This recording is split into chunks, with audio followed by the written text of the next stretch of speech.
sengketa yang kita temui mungkin di sosial media gitu, juga sama Ibu mekanisme pelaporannya mungkin. Nah, di sini yang kemudian harus ditariknya kemana? Ke pasal pelanggaran, bukan pasal sengketa, atau ke proses pelanggaran, bukan sengketa.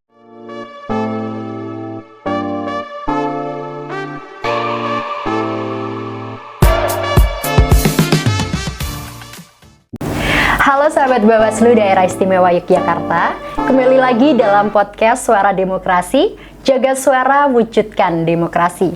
Sahabat Bawaslu, pernah nggak sih kalian kepikiran kalau ada sengketa dalam pemilu itu harus dibawa kemana sih? Dan siapa yang memastikan semuanya tetap adil? Pas banget, hari ini kita bakal ngobrolin tentang penyelesaian sengketa dan hukum pemilu yang menjadi kunci agar demokrasi kita tetap sehat. Karena demokrasi bukan soal menang atau kalahnya aja, tapi soal gimana prosesnya tetap jujur dan adil. Nah, di depan saya sudah ada Ibu Sutrisnawati, SHMH MPSI, selaku Koor Divisi dan Hukum dan Penyelesaian Sengketa yang akan membantu kita untuk memahami lebih dalam soal ini. Selamat siang Ibu. Selamat siang Mbak. Sehat Ibu? Alhamdulillah sehat. Alhamdulillah juga ya? sehat. Alhamdulillah saya juga sehat. Nah Ibu, ngomongin soal sengketa pemilu nih Bu. Sebelum kita ngomongin soal lebih dalam nih, sebenarnya apa sih Bu sengketa dalam konteks hukum khususnya pemilu? Ya, jadi kalau kita bicara sengketa, kalau dari KPPI ya, itu kan perselisihan ya, jadi pertengkaran, perselisihan yang disebabkan oleh perbedaan cara pandang atau perbedaan persepsi yang mana antara satu dengan yang lain, pihak satu dengan yang lain itu punya persepsi yang beda-beda yang kemudian itu menjadi sumber dari pokok terjadinya sengketa itu. Sehingga sengketa itu memang mensyaratkan beberapa hal gitu kan. Nah, yang pertama tentu subjek. Subjek itu siapa? Yang bersengketa kan. Yang kedua objek. Objek apa? Objek yang disengketakan. Yang ketiga adalah adanya lembaga penyelesaian sengketa. Karena apa? Yang namanya miskomunikasi atau salah persepsi gitu kan, tentu kan harus ada penyelesaian yang kemudian adil dan kemudian setara, sehingga para pihak kemudian bisa sama-sama merasa puas terhadap hasil dari penyelesaian sengketa itu. Itu secara singkat sengketa. Kalau ngomongin soal sengketa itu saya pernah dengar ada yang namanya pelanggaran hukum. Nah, bedanya sengketa sama pelanggaran hukum sendiri itu apa? Ya, jadi kalau kita bicara sengketa, sengketa dan pelanggaran ya, jadi sengketa itu juga hukum. Jadi dalam konteks hukum atau dalam istilahnya konsep hukum kepemiluan itu kan memang ada pelanggaran itu dan juga ada sengketa. Penindakan itu terdiri dari dua hal ya. Yang pertama adalah sengketa proses pemilu, yang kedua adalah pelanggaran hukum begitu ya. Kalau tadi ditanya apa bedanya? Kalau sengketa itu tadi perselisihan, kalau pelanggaran itu adalah terjadinya pelanggaran atas sebuah pasal yang memang dilanggar begitu ya. Nah, kalau misalnya secara rigid kita bicara sengketa itu kan adanya perselisihan. Kalau istilahnya pelanggaran juga perselisihan. Tetapi bedanya adalah lebih konteks itu kalau pelanggaran itu adalah eksklusif gitu ya. Kebalik. Kalau sengketa itu eksklusif gitu. Jadi khusus kalau sengketa itu hanya ada pada sengketa gitu ya, maksudnya kerugian. Makanya kata kuncinya dari sengketa tadi itu adalah perselisihan yang menimbulkan kerugian gitu. Nah, kalau kemudian pelanggaran itu adalah inklusif gitu. Artinya apa? Ya berlaku umum gitu. Bagi semuanya, tidak pandang siapapun gitu ya. Bisa masyarakat, bisa peserta, bisa stakeholder lainnya. Tapi khusus sengketa itu hanya peserta. Makanya tadi inklusif. Eksklusif, inklusif sama inklusif. Jadi sekali lagi, sengketa itu adalah eksklusif atau khusus gitu. Sedangkan pelanggaran itu adalah inklusif atau lebih umum gitu ya. Nah, yang kedua, sengketa itu lebih kepada bicara bagaimana win-win solution. Tapi kalau pelanggaran itu akan bicara terkait dengan sanksi. ya. Bicara terkait sanksi, yang namanya melanggar ya ada sanksi gitu. Nah, kalau sengketa itu akan bicara tentang karena win-win solution, maka tentu akan bicara terkait dengan mencoba tidak gaduh gitu. Karena tadi kesepakat gitu kan. Harapannya nanti terjadi kesepakatan. Kalau misalnya nggak tercapai kesepakatannya, nanti berdasarkan bukti yang ada baru diputuskan kan begitu. Nah, kalau pelanggaran nggak ada ruang negosiasi itu. Yang namanya salah ya disanksi, sehingga potensi menimbulkan kegaduhan itu sangat tinggi begitu. Nah, maka kemudian memang dalam konsep hukum kepemiluan, sengketa itu memang kemudian eksklusif untuk peserta dengan penyelenggara. Dan yang kedua adalah antar peserta. Hanya itu saja. Bagaimana peran masyarakat? Masyarakat perannya adalah melihat, memastikan bahwa proses yang terjadi, kemudian lembaga penyelesai sengketa itu melakukan ketugasannya secara adil dan jujur atau adil dan setara tadi itu. Sehingga nanti memastikan, kan namanya pertandingan atau kompetisi. Pemilu itu kan kompetisi. Ya, nah karena kompetisi maka tentu potensi terjadi miskomunikasi, terjadi sikut-sikutan atau kecurangan itu kan sangat tinggi. Nah, sehingga memastikan bahwa turut memastikan itu ya masyarakat atau stakeholder ini, proses-proses yang terjadi itu kemudian terjadi secara adil dan begitu. Nah, khusus sengketa ini kemudian melihat antar peserta ini dalam melakukan kompetisi juga secara adil, sehingga punya kesempatan yang sama, dan sebagai lembaga yang menjadi panitianya KPU kan ya, KPU itu kan menjadi fasilitatornya gitu ya untuk menjadi penyelenggaranya gitu kan, maka juga harus bertindak adil.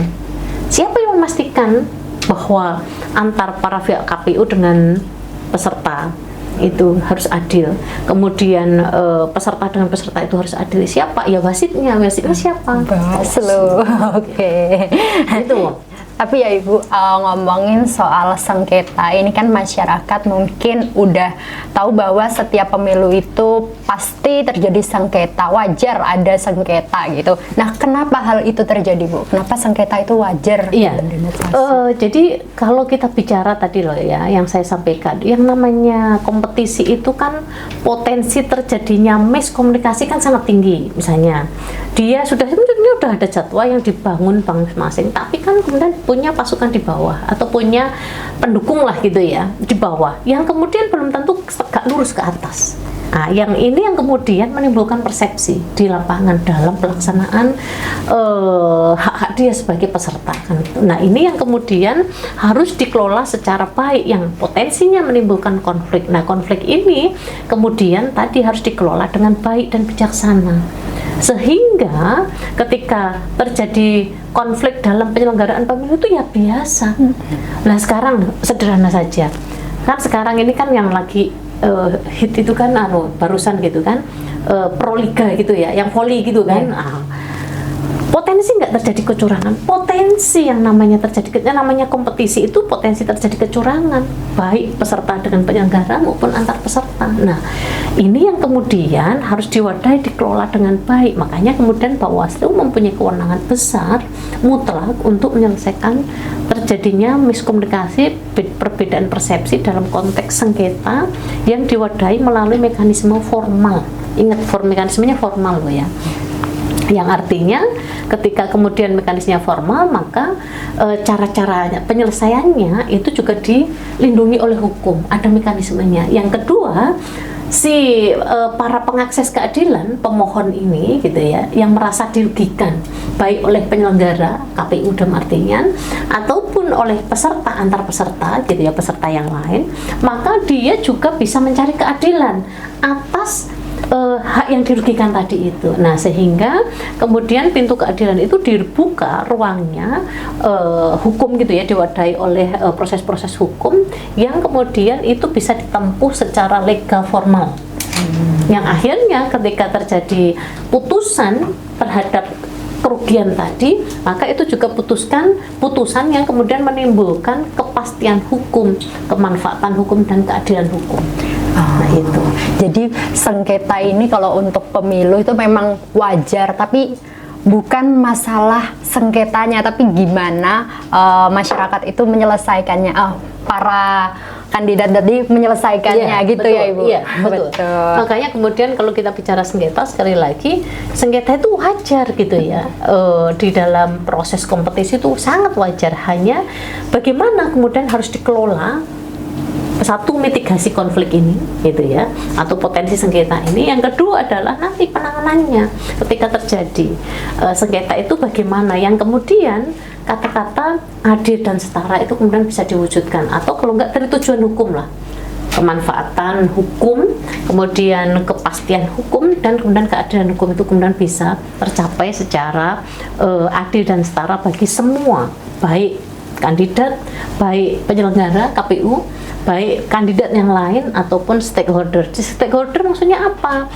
Stakeholder pasti juga akan berdampak gitu atau terdampak gitu ya. Jika kemudian sengketa ini tidak terkelola dengan baik, potensi untuk lebih melebar itu kan akan semakin, gaduhnya itu kan akan menjadi lebih besar gitu ya. Maka kemudian ada kanalisasi melalui proses-proses hukum formal yang kemudian menjadi ruang keadilan bagi semua pihak. Begitu. Tadi saya notice omongan Ibu tentang penangannya, bagaimana penangannya. Nah, kalau terjadi sengketa nih Bu, saya penasaran gimana sih langkah pertama yang harus dilakukan oleh pihak stakeholder ataupun kandidat gitu. Satu ya, jadi sekali lagi yang namanya sengketa itu kan bersifat eksklusif tadi atau khusus tadi ya, sehingga ketika merasa dirugikan itu adalah kata kuncinya si subjek yang dirugikan tadi harus punya legal standing sebagai tadi kandidat atau sebagai subjek yang bisa bersengketa. Nah, sehingga ketika mengalami kerugian maka tentu memberikan permohonan atau melakukan permohonan ke Bawaslu. Kalau sekali lagi sengketa proses maka tentu melakukan permohonan ke Bawaslu. Kalau sengketa antara peserta dengan penyelenggara tentu ada dua cara ya. Yang pertama mengisi secara online gitu ya di SIPS namanya, Sistem Informasi Penyelesaian Sengketa ada.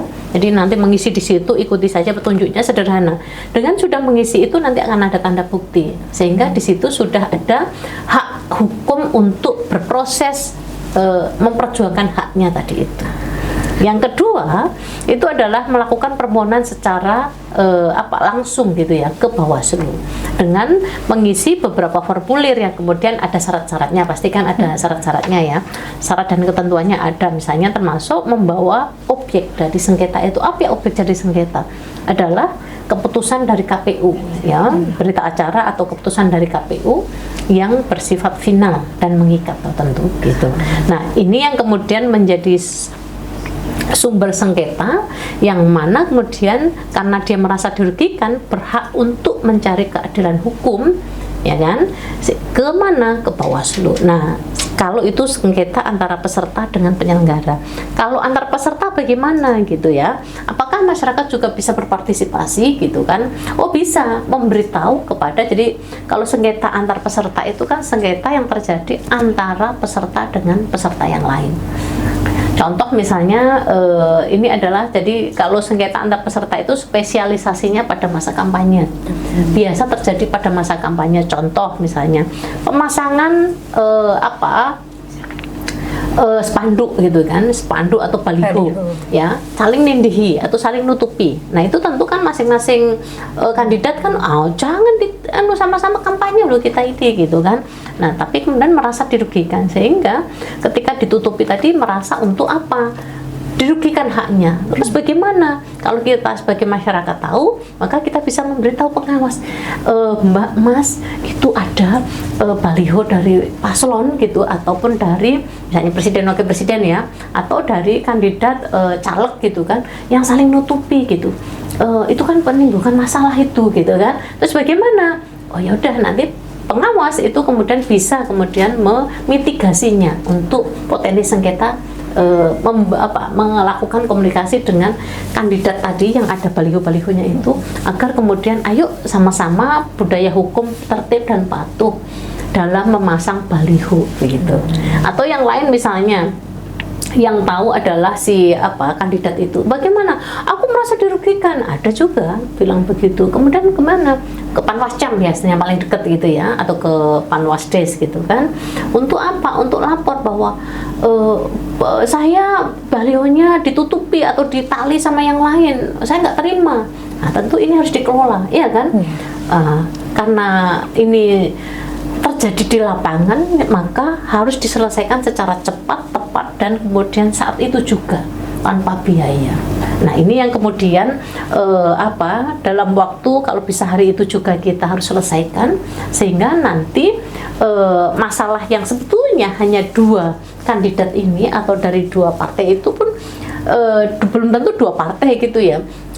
Bisa saja kemudian kadang dengan, kalau misalnya pemilu yang kemarin kan masih pemilu yang bersama-sama ya, 5 kotak suara. Nah, maka bisa saja kemudian dengan istilah DPD misalnya, calon DPD. Nah, ini maka kemudian akan dimediasi. Ada cara-cara yang sudah tentukan di dalam mekanisme undang-undang dan melalui musyawarah acara cepat. Saat itu juga jam itu juga di tempat kejadian.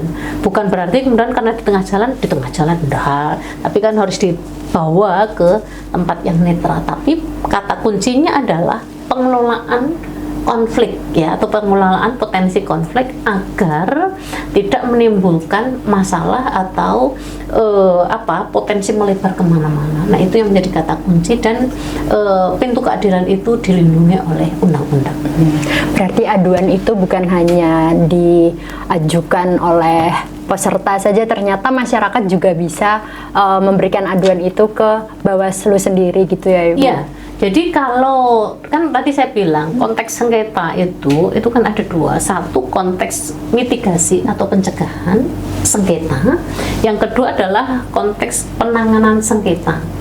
Konteks pencegahan atau mitigasi itu siapapun bisa menginfokan, namanya menjadi memberi informasi ya. Karena sengketa tadi itu karena eksklusif atau khusus, maka tentu kalau sebagai pemohon yang merasa dirugikan kan harus orangnya langsung, iya kan? Misalnya sekarang begini, saya yang dirugikan misalnya, kan untuk kata dirugikan itu apa buktinya? Kan saya yang bisa memberikan.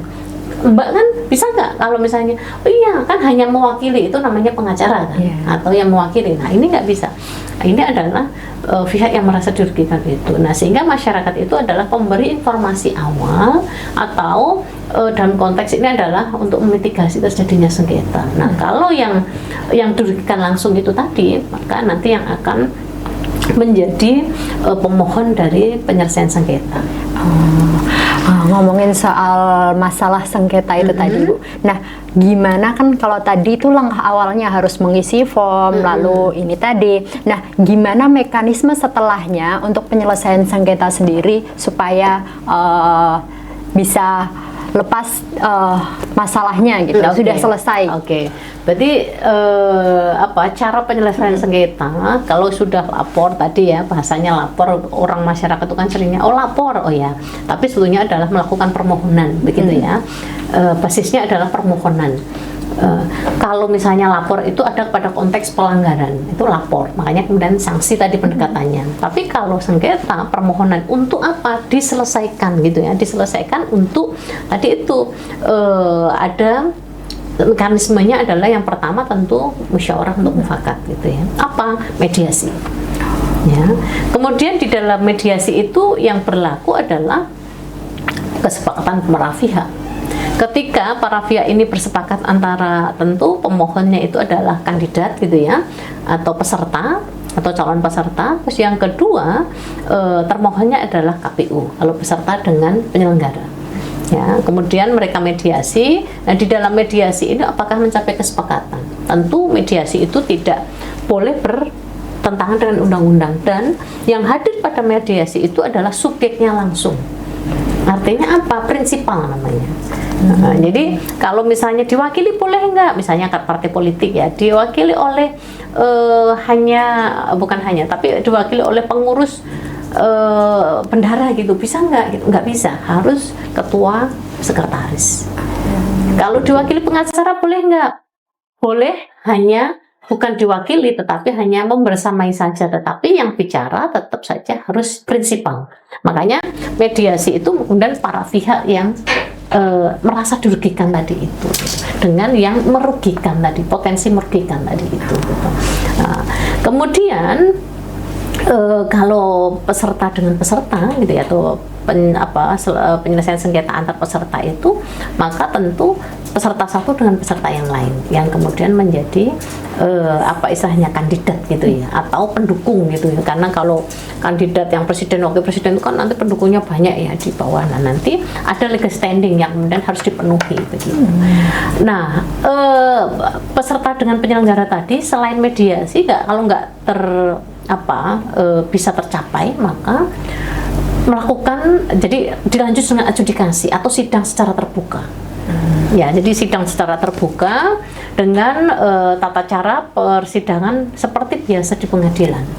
Ya, kemudian para pihak nanti juga hadir, dan di sana kemudian dari prinsipal ini bisa kemudian diwakili oleh pengacara atau penasihat hukum. Ya, kemudian yang bicara apakah kemudian harus prinsipal? Enggak. Karena kalau Bapak sidang secara terbuka, bahasa kami itu adjudikasi. Kami melakukan persidangan atau adjudikasi.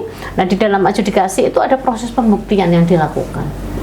Nah, dalam pembuktian ini yang nanti akan kelihatan duduk perkaranya apa, pasal apa yang kemudian yang merasa dirugikan, atau perbuatan apa yang kemudian merasa dirugikan gitu ya, buktinya apa, dan di situ akan ada proses-proses dari permohonan dibacakan, kemudian jawaban dari termohon, kemudian proses pembuktian suratnya, kemudian pembuktian misalnya yang lain, ada rekaman atau ahli misalnya. Nah, di situ semuanya, dan terakhir nanti ada putusan. Yang mana putusan itu inkrah itu artinya berlaku jadi berlaku sama seperti putusan di pengadilan tingkat pertama. Gitu. Jadi sehingga bersifat final dan mengikat. Kalau sudah diputuskan itu, kemudian dia tidak berupaya hukum lain, apakah kemudian stop di situ? Iya, kalau permohonannya ditolak, maka tentu nggak bisa ikut lagi pada tahapan-tahapan selanjutnya. Kalau tahapannya dikabulkan seluruhnya atau sebagian, maka tentu ada upaya koreksi namanya. Kan tadi dirugikan, contoh sederhana begini ya, pada masa pencalonan kan ternyata dia surat keterangan pengadilannya gitu kan, keterangan pengadilannya ternyata adalah harusnya dari pengadilan militer, tapi kok ini dari pengadilan negeri, sehingga di TMS misalnya gitu kan, karena perbuatan pidana yang pernah dilakukan itu adalah disersi dan dari pengadilan militer yang memprosesnya, sehingga ketika surat keterangan pengadilan bebas pidana atau tidak terpidana itu tentu yang mengeluarkan harus pengadilan militer mengikuti semanya kan begitu. Tapi ternyata yang diunggah di sana adalah pengadilan negeri. Tentu sebagai penyelenggara KPU dalam artian ini, ketika melakukan verifikasi, ini kan nggak sesuai dengan regulasi, sehingga tentu harus di TMS walaupun ada masa perbaikan ya. Tapi kemudian ternyata sampai hasil akhir ya kan, selesai pendaftaran itu ditutup untuk dilakukan verifikasi akhir, ternyata adalah suratnya itu tetap dari pengadilan negeri, sehingga mendapatkan status tidak memenuhi syarat. Nah, ketika tidak memenuhi syarat itu nanti ada SK yang menyatakan bahwa kalau ini pilkada ya, paslon ini kemudian tidak memenuhi syarat, sehingga tidak bisa ikut kontestasi selanjutnya. Nah, ini contoh misalnya kalau itu kan putusan MK ya, jadi ini beda. Tapi maksud saya ingin mencerita terkait dengan jika proses pencalonan itu pada masa tahapan pencalonan gitu ya, yang mana di tahapan pencalonan sudah terjadi seperti itu, maka ini kan kandidat ini bukan kandidat, calon kandidat ini itu kan berpotensi dirugikan karena nggak bisa ikut tahapan selanjutnya toh. Maka kemudian dia bisa mengajukan permohonan sengketa.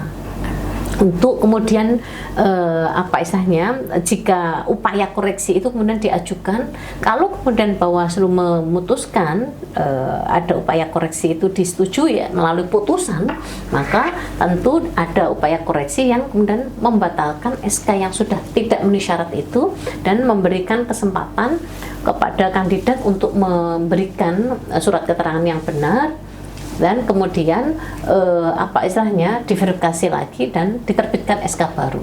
Hasilnya gimana, misalnya sudah sesuai, maka potensi MS-nya bisa gitu. Yang penting sesuai dengan regulasi. Nah, ini contoh-contoh pintu-pintu keadilan dalam melindungi hak pilih dari seseorang. Karena hak pilih atau hak konstitusi itu adalah hak yang paling apa istilahnya mutlak, asasi gitu ya. Jadi hak dipilih maupun memilih. Nah, ini yang kemudian yang harus kita tahu bersama. Tetapi apa yang saya contohkan ini kan hanya contoh sederhana. Tentu setiap permohonan sengketa itu ada dinamikanya sendiri-sendiri, sehingga nggak bisa disamaratakan bahwa kalau terkait masalah misalnya surat keterangan bebas pidana gitu ya, itu di sana itu ternyata dikabulkan seluruhnya di daerah X gitu ya, maka di sini juga pasti dikabulkan, belum tentu gitu kan. Tentu sebuah kasus itu kan akan kembali kepada dinamika di situ gitu ya. Dinamika apa? Tentu fakta hukum dan bukti yang ada, ya kan. Nah, itu yang utama adalah sesuai dengan regulasi dan melalui pintu-pintu kerangka hukum itu yang kemudian untuk mewujudkan keadilan, kepastian, terutama adalah kemanfaatan keadilan dan kepastian hukum, sehingga setiap manusia itu ya punya subjek hukum yang sama gitu, mempunyai peluang yang sama gitu. Kata kuncinya adalah sesuai dengan regulasi. Berarti begitu juga dengan sengketa yang kita temui mungkin di sosial media gitu, juga sama Ibu mekanisme pelaporannya mungkin. Iya, jadi kata kuncinya begini, kalau misalnya sengketa itu kan sekali lagi kerugian. Misalnya tadi di sosial media ya, ada sosial media antara satu dengan yang lain, dan ternyata sosial media itu saya sebut saja misalnya peserta X dan peserta Y gitu aja ya. Kalau misalnya konteksnya adalah black campaigns, ya kampanye hitam, saling menjatuhkan, itu bukan sengketa, tapi itu pelanggaran kan tadi kan. Apakah dirugikan? Tapi kan dia melanggar pasal pada prinsipnya gitu kan. Sudah ada larangan. Larangan kampanye apa? Salah satunya adalah dilarang melakukan kampanye hitam kan begitu, atau black campaigns kan begitu. Nah, di sini yang kemudian harus ditariknya ke mana? Ke pasal pelanggaran, bukan pasal sengketa, atau ke proses pelanggaran bukan sengketa, sehingga prosesnya adalah proses pelanggaran yang nanti tentu sanksinya apa. Kalau black campaign itu adalah pidana. Tapi kalau misalnya sekarang yang saya coba bawa ke ranah sengketa, misalnya di media sosial, misalnya di media sosial itu ada ruang yang difasilitasi oleh penyelenggara gitu ya, misalnya berbayar kemudian difasilitasi. Nah, ternyata entah karena apa kemudian perlakuannya tidak sama, sehingga menimbulkan kerugian bagi peserta yang lain. Nah, ini yang kemudian sikapnya yang perilaku ini bisa menjadi bagian dari sengketa. Karena apa? Nanti misalnya sampai terbit gitu ya, bahasanya merasa, saya kan harusnya bisa membawa tablet misalnya gitu kan, misalnya sedang ini di media sosial, tapi kemudian difasilitasi tidak sama. Ini disiarkan secara langsung misalnya dalam sebuah debat gitu kan, yang satunya bawa tablet, yang satunya enggak, padahal atau misalnya bisa enggak? Oh bisa, itu sengketa antar peserta namanya. Makanya kemudian kerugian apa? Perlakuan yang tidak sama antara kandidat satu dengan yang lain. Sehingga ini cukup diselesaikan dengan cara musyawarah mufakat tadi melalui media. Dan gimana khususnya peran generasi muda ini menjaga demokrasi kita biar tetap sehat? Oke. Jadi kalau kita bicara terkait bagaimana sih peran kita dalam mitigasi sengketa ya. Tentu kan mitigasi, karena kalau dalam penyelenggaraan pemilu maupun pilkada yang namanya sengketa itu wajar. Sehingga yang paling utama adalah pentingnya untuk dimitigasi dengan cara semua pihak itu berperan secara aktif untuk melakukan minimal adalah pencegahan, untuk melakukan apa istilahnya literasi hukum ke masyarakat tentang bahwa yang namanya bersengketa itu harus mematuhi aturan perundangan. Budaya hukum, tertib dan patuh itu harus menjadi kata kunci utama. Sehingga nanti bahasanya adalah mudahnya tidak senggol-senggolan. Jadi kalau dia menjadi peserta ya harus tegak lurus menjadi peserta. Jangan kemudian mengambil hak orang lain, kan begitu. Maksudnya hak orang lain apa? Ya jangan nutupi, itu kan hak orang lain kan itu. Tapi kedepankan budaya hukum, tertib dan patuh. Jika kemudian terjadi tadi gesekan gitu ya, maka kedepankan musyawarah untuk mufakat. Generasi muda menjadi kata kunci penting untuk kemudian pencegahan dalam konteks adalah literasi apa istilahnya hukum pemilu maupun pemilihan ini. Terima kasih. Oke, saya jadi bisa menyimpulkan nih Bu, berarti dari tadi kita obrolin soal sengketa ataupun pelanggaran hukum, saya bisa belajar ternyata sengketa itu bukan akhir dari demokrasi ya Bu, dan melainkan bagian dari proses menuju keadilan gitu. Nah, yang penting bukan ada atau tidaknya sengketa, tapi bagaimana kita menyelesaikannya secara adil, transparan, dan sesuai hukum. Yuk jadi masyarakat yang sadar hukum, kritis, dan tetap santun, karena demokrasi yang sehat butuh kita semua. Terima kasih untuk Ibu Sutrisnawati, dan terima kasih juga untuk sahabat Bawaslu yang sudah mendengarkan podcast kita hari ini. Sampai jumpa di episode selanjutnya. See you!